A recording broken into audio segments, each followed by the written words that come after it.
Assalamualaikum warahmatullahi wabarakatuh. Saya Lina Nurjana dengan NPM 210. Di sini saya akan mempresentasikan perihal pendekatan komunikatif dalam pembelajaran bahasa. Yang pertama ada latar belakang PBK. Istilah komunikatif ini dalam pembelajaran bahasa muncul pertama kali dalam makalah Wilkins tahun 1972 dengan judul Grammatical, Situational, and National Syllabus yang disampaikan pada konferensi linguistik terapan di Copenhagen. Sejak itu, kepopuleran pengajaran bahasa secara komunikatif menyebar ke seluruh penjuru dunia dan mampu menggoyahkan konsep pengajaran bahasa yang telah dikembangkan oleh kaum struktural. Selanjutnya, kompetensi komunikatif. Istilah komunikatif dari Chomsky tahun 1965 diartikan sebagai pengetahuan pembicara atau pendengar terhadap bahasanya. Chomsky 1965 dalam Kneale and Swain 1980. Dengan kata lain, kompetensi adalah apa yang diketahui oleh si pemakai bahasa. Dan pendapat Chomsky ini kemudian meluas dan merambah ke berbagai arah sehingga menimbulkan pro dan kontra. Sedangkan menurut Himes, pengertian kompetensi komunikatif menurut Chomsky ini harus diperluas, sebab kompetensi yang hanya menyangkut pengetahuan pembicara tentang kaidah kegramatikalan suatu bahasa tidak ada artinya jika tidak memperhatikan kaidah penggunaan bahasa atau fungsi. Menurut Himes sendiri, kompetensi komunikatif ini ditafsirkan sebagai pengetahuan si pembicara mengenai kaidah kegramatikalan ditambah dengan apa yang ditindakan oleh si pembicara. Kompetensi juga dapat diartikan sebagai penguasaan sistem dan aturan bahasa yang benar-benar dihayati, sehingga yang memungkinkan kita mengenali struktur lahir dan struktur batin untuk dapat membedakan kalimat yang benar dan kalimat yang salah, dan mengerti kalimat yang belum pernah didengar sebelumnya. Jadi dapat ditarik kesimpulan bahwa kompetensi menyangkut pengetahuan dan pemahaman pemakai bahasa terhadap kaidah bahasa dan konteks situasi pemakaiannya. Sekian dari saya. Selanjutnya akan dilanjutkan oleh Meliana Ayu. Bismillahirrahmanirrahim. Assalamualaikum warahmatullahi wabarakatuh. Nama saya Meliana Ayu, NPM 1810310800147. Di sini saya akan menjelaskan materi tentang pendekatan komunikatif. Istilah pendekatan atau approach memiliki pengertian yang berbeda-beda. Anthony pada tahun 1993 menyatakan bahwa pendekatan adalah seperangkat asumsi yang saling berhubungan yang menyangkut hakikat bahasa, pengajaran bahasa, dan belajar bahasa. Pendekatan merupakan latar belakang suatu filosofis yang mengenai pokok bahasa yang hendak diajarkan. Sebagai contoh, aura oral dapat dikatakan sebagai pendekatan karena memiliki asumsi tentang bahasa sebagai berikut. Yang pertama, ada bahasa sebagai lambang bunyi yang bermakna dan bersifat alamiah. Yang kedua, ada setiap bahasa memiliki struktur secara khas dan Yang ketiga, ada struktur bahasa dapat ditemukan dan dideskripsikan secara sistematis. Sedangkan menurut pendapat Das, pada tahun 1985 dapat diterima sebagai salah satu alternatif asumsi teori komunikatif.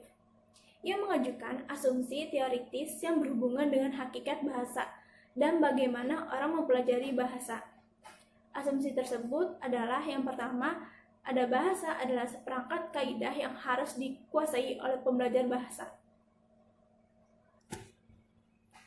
Lalu yang kedua, ada bahasa adalah kaidah tata bahasa yang menentukan bagaimana kalimat harus disusun dan dapat diwadahi makna. Lalu yang ketiga, ada pembelajaran harus memiliki sejumlah kata agar dapat menyusun berbagai variasi kalimat. Lalu yang keempat, ada jika pembelajar telah dapat menguasai kaidah ketatabahasaan, ia akan dapat menggunakan bahasa dalam berbagai kegiatan komunikasi. Asumsi tersebut berkaitan dengan what of language teaching dan sekaligus what is learned by the language learner.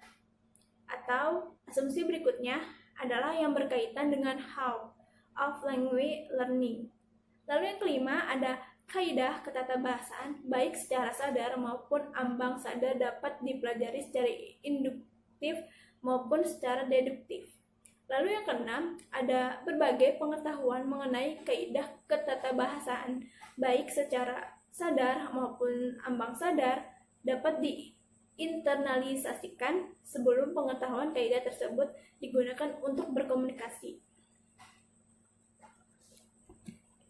Lalu yang ketujuh, ada kaidah ketatabahasaan dipelajari dan diinternalisasikan secara berurutan dalam waktu ataupun pada waktu yang berbeda-beda.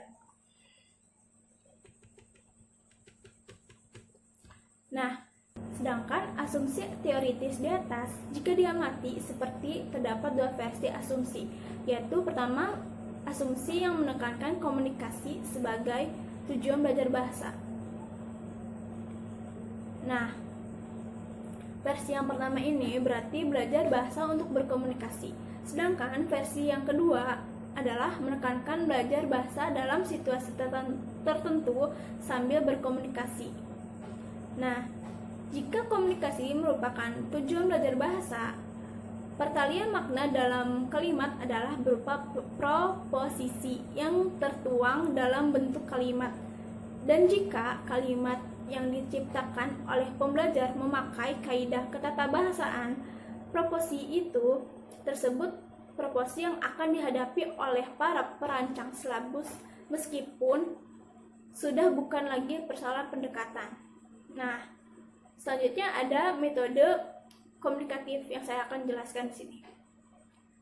Menurut Richard dan Roger pada tahun 1982 menyatakan bahwa metode adalah butir-butir yang mengandung 3 level, yaitu ada pendekatan, desain, dan prosedur. Pendekatan menurut Richard dan Roger ini berupa asumsi mengenai teori hakikat bahasa dan teori hakikat belajar bahasa secara eksplisit yang memasukkan desain sebagai komponen metode. Desain ini di dalamnya mengandung unsur-unsurnya. Lalu yang pertama ada suatu pengertian isi bahasa, spesifikasi, dan organisasi. Lalu yang kedua ada spesifikasi peranan pembelajar. Lalu yang ketiga ada spesifikasi peranan guru. Dan yang keempat ada spesifikasi peranan materi. Nah, sedangkan prosedur itu merupakan deskripsi teknik dan tahap dalam sistem pengajaran. Jika kita memperoleh apakah komunikatif ini dapat disebut sebagai metode? Jawabannya terletak pada acuan teori manakah yang diikuti. Lalu jika kita mempergunakan acuan teori yang dikemukakan oleh Anthony bahwa metode komunikatif itu merupakan jalan menuju kekomunikatifan pengajaran. Lalu, jika kita mempergunakan acuan teori Richard dan Roger ini, yang menyatakan bahwa metode komunikatif di dalamnya harus terkandung elemen pendekatan komunikatif, desain komunikatif, serta prosedur pengajaran komunikatif. Nah, segitu saja yang bisa saya jelaskan materi-materi tersebut. Selanjutnya ada materi yang akan disampaikan kepada Putri. Terima kasih. Assalamualaikum warahmatullahi wabarakatuh. Perkenalkan, nama saya Putri Rahmaningsi, NPM 089. Di sini saya akan melanjutkan materi yang sebelumnya telah dipaparkan oleh teman saya. Saya akan memaparkan tentang silabus komunikatif. Silabus disusun berdasarkan tindak bahasa, maka akan terjadi pencabur adukan unsur-unsur tata bahasa sehingga silabus itu tidak terdapat pengurutan butir tata bahasa mana yang mudah untuk didahulukan dan mana yang sukar untuk dikemudiankan. Pertimbangan utama penyusunan silabus adalah kemampuan komunikatif yang bagaimana yang diperlukan oleh pembelajar. Hal ini membutuhkan keahlian penyederhanaan berbagai fungsi komunikatif.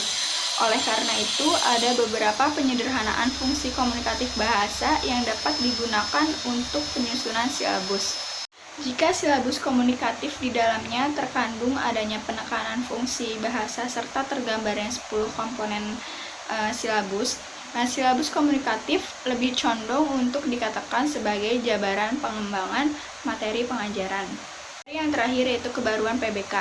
Menurut Stern, periodisasi sejarah perkembangan pembelajaran bahasa dapat digolongkan ke dalam empat periode. Yang pertama, periode pada dekade 1880 sampai 1920. Periode kedua pada dekade 1920 sampai 1940.